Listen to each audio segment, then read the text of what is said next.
نحمده ونصلي على رسوله الكريم اما بعد فاعوذ بالله من الشيطان الرجيم بسم الله الرحمن الرحيم رب اشرح لي صدري ويسر لي امري واحلل عقدة من لساني يفقهوا قولي۔ اللہ تعالیٰ نے انسان کو جن بڑی بڑی نعمتوں سے نوازا ہے ان میں سے ایک نعمت اولاد کی نعمت ہے۔ قرآن حکیم میں اولاد کی ولادت کا ذکر ایک خوشخبری کے طور پر کیا گیا ہے۔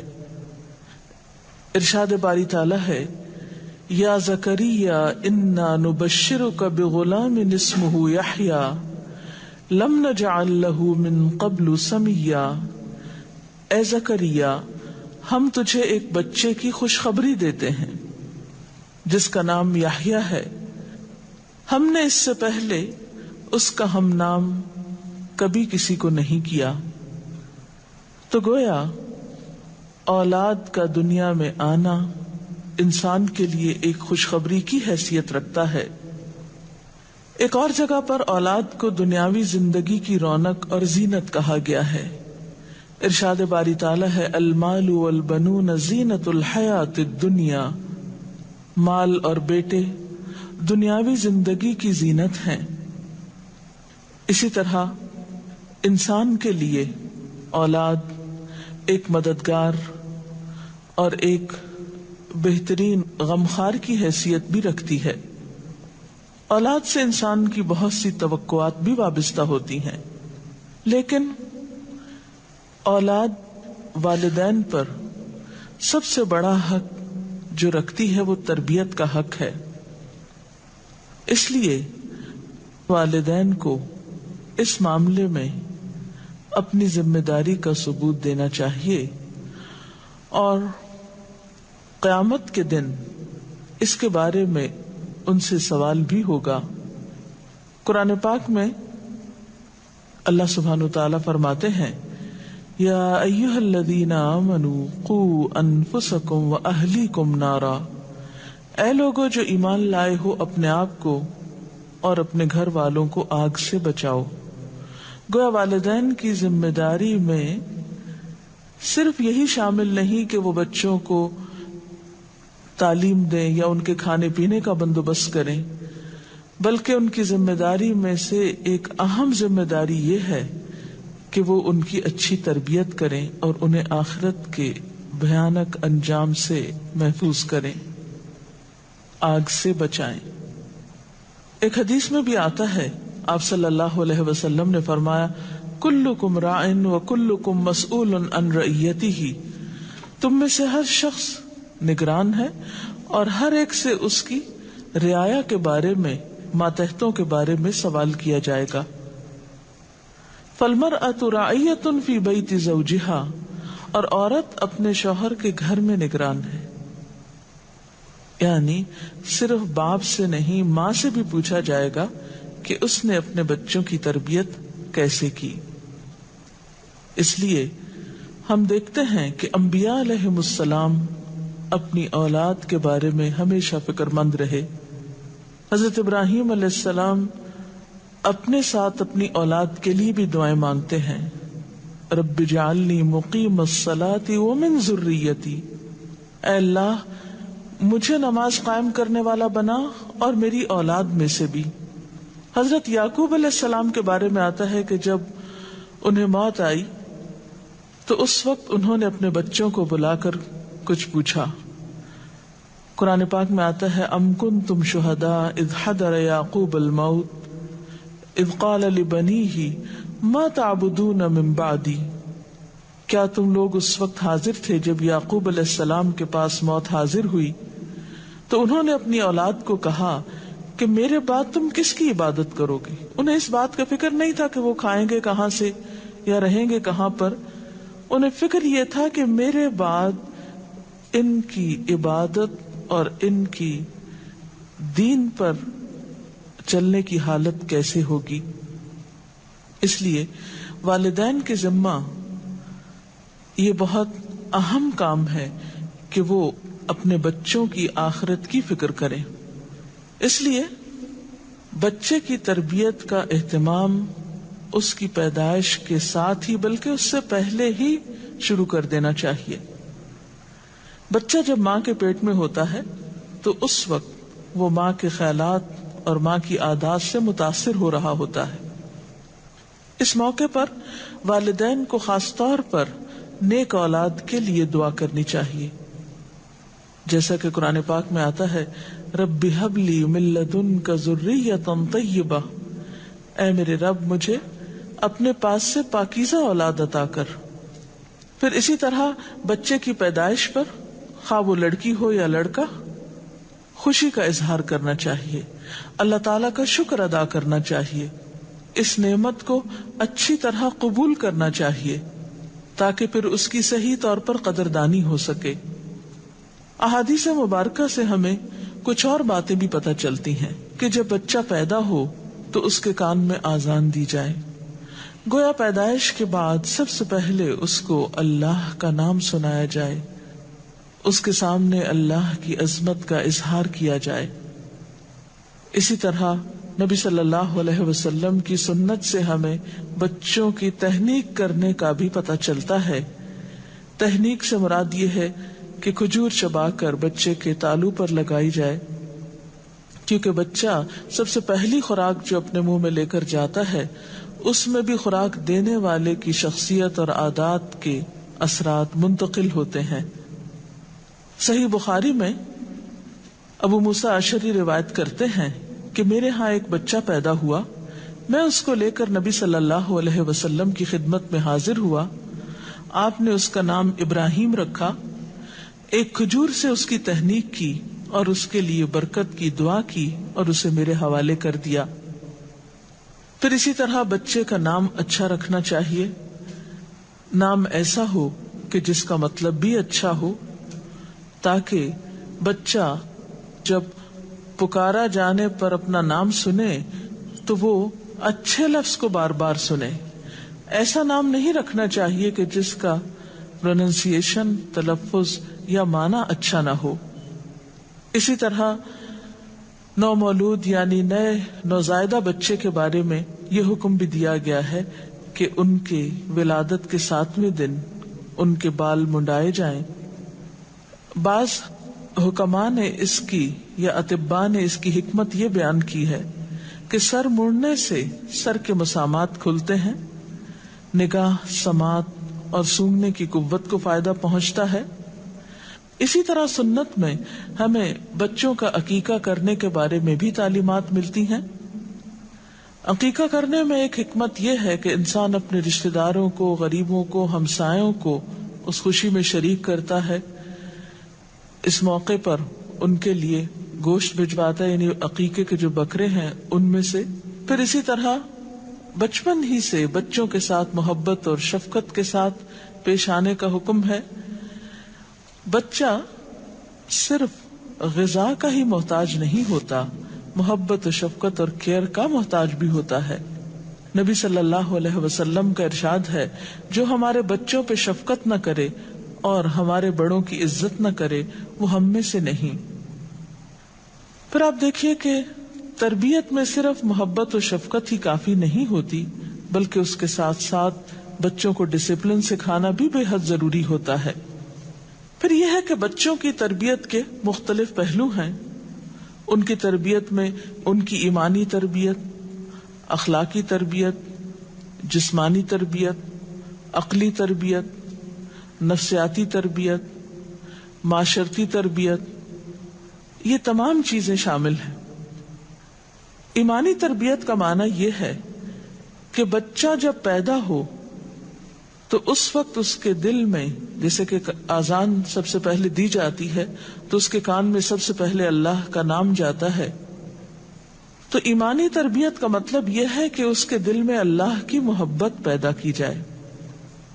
حضرت عبداللہ بن عباس سے روایت ہے کہ رسول اللہ صلی اللہ علیہ وسلم نے فرمایا اپنے بچوں کو سب سے پہلے کلمہ سکھاؤ، 7 سال کی عمر میں نماز کا حکم دو. گویا پہلا کلام جو بچے کا ہو وہ اللہ کے نام کا ہو، اور جب بچہ کچھ شعور کی عمر کو پہنچے تو وہ باقاعدہ طور پر نماز کی شکل میں اللہ کے ساتھ اپنا تعلق قائم کرے. اور اس سلسلے میں یہاں تک حکم ہے کہ جب 10 سال کا ہو جائے اور نماز نہ پڑھے تو اس پر سختی بھی کی جا سکتی، جس سے ایک اور بات یہ پتہ چلتی ہے کہ بچوں کی تربیت میں جہاں نرمی اور شفقت سے کام لینا چاہیے وہاں انہیں ڈسپلن سکھانے کے لیے ضرورت کے تحت ان پر سختی بھی کی جا سکتی ہے، لیکن ظاہر ہے کہ وہ سختی ایسی نہ ہو جو بچوں کے لیے ناقابل برداشت ہو. اسی طرح بچوں کو روزہ اور صدقہ خیرات کی تلقین بھی کرنی چاہیے. پھر اسی طرح تربیت صرف زبانی عمل نہیں ہے کہ آپ چند چیزوں کا حکم دیتے رہیں یا چند باتیں ان کو بولتے رہیں یا نصیحتوں کے انبار لگاتے رہیں. اس میں گھر کے ماحول کو خوشگوار رکھنے کی بھی ضرورت ہے، اور خصوصی طور پر شوہر اور بیوی کا آپس میں تعلق اچھا ہونا بچوں کی تربیت پر اچھا اثر ڈالتا ہے. اگر میاں بیوی دونوں آپس میں لڑتے جھگڑتے رہیں اور بچے گھر میں ہر وقت لڑائی جھگڑے کی فضا دیکھیں تو ایسے بچے کبھی بھی نفسیاتی طور پر مضبوط کردار کے حامل نہیں ہو سکتے. پھر اسی طرح یہ ہے کہ بچوں کو ابتدائی عمر میں جہاں اور تعلیم دی جائے وہاں قرآن پاک کی تعلیم بھی دینی چاہیے. بچہ جب پڑھنے لکھنے کے قابل ہو جائے تو اسے قرآن پاک عربی میں پڑھنا سکھانا بھی مسلمان والدین کی ذمہ داری ہے. ایک روایت میں آتا ہے آپ صلی اللہ علیہ وسلم نے فرمایا اپنے بچوں کو 3 باتیں سکھاؤ. نبی صلی اللہ علیہ وسلم کی محبت، اہل بیت کی محبت اور قرآن کریم کی تلاوت. اللہ تعالیٰ کی محبت کے بعد نبی صلی اللہ علیہ وسلم کی محبت، صحابہ کرام کی محبت، اہل بیت کی محبت، اور اس کے ساتھ ساتھ پھر بڑوں کی عزت اور دوسرے انسانوں سے محبت اور شفقت کا برتاؤ بھی والدین کی ذمہ داری ہے کہ وہ اپنے بچوں کو سکھائیں. اور نہ صرف یہ کہ انسانوں کے ساتھ بلکہ جانوروں کے ساتھ اور ہر ذی روح کے ساتھ شفقت اور ہمدردی کا معاملہ کرنا، اس کی تعلیم دینا بھی والدین کے ذمہ ہے. اسی طرح ماحولیات کا خیال رکھنا، یعنی اپنے ماحول کو صاف ستھرا رکھنا، یہ ذمہ داری بھی والدین پر آتی ہے کہ وہ بچپن سے ہی بچوں کو اس طرف متوجہ کریں. پھر اسی طرح اخلاقی تربیت کا خیال رکھنا، پھر اسی طرح ان کی جسمانی تربیت کا خیال رکھنا. ماں کو خاص طور پر قرآن پاک میں حکم دیا گیا کہ وہ بچے کو بچپن میں دودھ پلائے. پھر اسی طرح بچوں کے اوپر ان کی تعلیم و تربیت پر خرچ کرنا، اور اس کے علاوہ ان کی عقلی تربیت کرنا بھی والدین کی ذمہ داری ہے. دینی تعلیم کے ساتھ ساتھ دنیاوی تعلیم سکھانا بھی مسلمان والدین پر ایک فرض ہے، ایک قرض ہے. لہذا والدین اپنے بچوں کے معاملے میں اس ذمہ داری کو ادا کرنے کی طرف بھرپور توجہ دیں تاکہ ایک بہترین خاندان، بہترین معاشرہ، بہترین امت وجود میں آئے. بچوں کی تربیت کے سلسلے میں اگر مزید کچھ سوالات آپ کے ذہن میں ہو تو آپ کر سکتے ہیں. میرا یہ سوال ہے کہ اس تمام تربیت کے باوجود آج کل ماحول اس طرح کا ہے کہ وہ بہت زیادہ اثر انداز ہوتا ہے بچوں پر، تو اس سلسلے میں کیا کیا جائے؟ اس میں یہ کہ والدین کی یہ ذمہ داری بھی ہے کہ وہ بچوں کی کمپنی پر، ماحول پر نظر رکھیں. عموماً بچپن میں بچوں کا زیادہ وقت والدین کے ساتھ گزرتا ہے، اور جو بڑے ہوتے جاتے ہیں پھر دور ہوتے جاتے ہیں اور باہر کا ماحول ان پر زیادہ اثر انداز ہوتا ہے. تو اس سلسلے میں بچوں کو اچھی کمپنی دینا بھی والدین کی ذمہ داری ہے. پھر جو کچھ وہ باہر کے ماحول سے اپنے اوپر اثرات لے کر آتے ہیں، گھر میں آ کر ان اثرات کی اصلاح ضروری ہے. بالکل ایسے ہی ہے جیسے بچہ گھر سے باہر کھیلنے کے لیے جاتا ہے تو اس پر کچھ میل کچیل آ جاتی ہے. جب بچہ واپس گھر میں آتا ہے تو ماں کیا کہتی ہے کہ بچے ہاتھ دھو لو، منہ دھو لو، نہانے کی ضرورت ہو تو نہلاتی ہے اس کو، اس کے سارے میل کچیل صاف کرتی ہے، اس کو کھلاتی پلاتی ہے. تو بالکل اسی طرح جب بچہ اخلاقی طور پر، روحانی طور پر کچھ ایسی پولوشن ساتھ لے کر گھر آتا ہے تو ماں اور باپ دونوں کی ذمہ داری بنتی ہے کہ وہ اس کی صفائی ستھرائی کا بھی اہتمام کرے. اور یہ اسی صورت میں ممکن ہو سکتا ہے جب دونوں کے درمیان باہم کمیونیکیشن ہو، باہم تعلقات اچھے ہوں اور وہ ایک دوسرے کے قریب ہوں. آپ نے بچوں کی ایمانی تربیت کے سلسلے میں بات کی، تو اس میں یہ ہے کہ اسلام کے جو کانسیپٹس ہیں، جنت، دوزخ، فرشتے اور جن، اور یہ اکثر لوگ کہتے ہیں کہ اس طرح کی ڈرانے والی باتیں بچوں کے ساتھ نہیں کرنی چاہیے، دوزخ کی بات نہیں بتانی چاہیے، یہ کس حد تک درست ہے؟ اب دیکھیے کہ عموماً ہم بچوں کے بارے میں انڈر ایسٹیمیٹ کرتے ہیں کہ وہ بچے ہیں، ان کو یہ نہیں بتایا جائے، ان کو وہ نہیں بتایا جائے.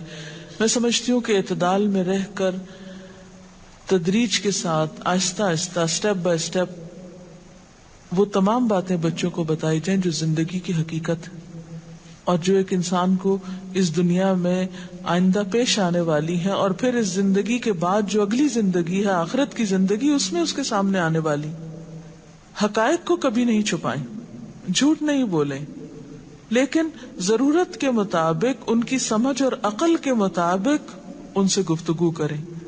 اور جو وہ بڑے ہوتے جائیں، جتنی بات سمجھتے جائیں، اسی اعتبار سے آپ ان کو بیلنسڈ تعلیم دیں. اگر جنت کا ذکر کریں تو دوزخ کا بھی ذکر کریں، لیکن یہ نہیں کہ ہر بات میں دوزخ سے ہی ڈراتے رہیں یا اللہ تعالیٰ سے ڈرائیں. نہیں، اعتدال کے ساتھ دونوں رخ دکھائیں، خوشخبری کا پہلو بھی اور انذار کا پہلو بھی. جیسا کہ بچے کی تعلیم و تربیت میں اسلامک تعلیم و تربیت کی بہت اہمیت ہے، تو میرا سوال یہ ہے کہ ہم اس چیز کو کیسے مینج کریں بچے کی عمر میں کہ اس کو دنیاوی تعلیم کے ساتھ ساتھ حفظ قرآن اور دوسرے اسلامی علوم دیں، کیونکہ بچے کی عمر جو کہ حفظ القرآن کے لیے بہترین بتائی جاتی ہے، وہی عمر ہے جہاں پہ اس کو اسکول کی تعلیمات کے لیے بیس بنانے کی ضرورت ہوتی ہے. تو اس کی ایج کو ہم کیسے مینج کریں؟ اس سلسلے میں پھر ڈپینڈ کرتا ہے کہ بچے کی اپنی صلاحیت کیا ہے. بعض بچے ان دونوں چیزوں کو ساتھ ساتھ سیکھ سکتے ہیں. بعض بچے آپ یہ بھی کر سکتے ہیں کہ پہلے ان کو ایک چیز سکھائیں، پھر اس کے بعد دوسری کی طرف متوجہ کریں. مثلاً بہت ابتدائی عمر میں آپ ان کو کچھ لکھنا پڑھنا سکھائیں، پھر اس کے بعد حفظ قرآن کی طرف لگائیں، پھر پلٹ کر دوبارہ لکھنے پڑھنے کی طرف زیادہ توجہ دلائیں.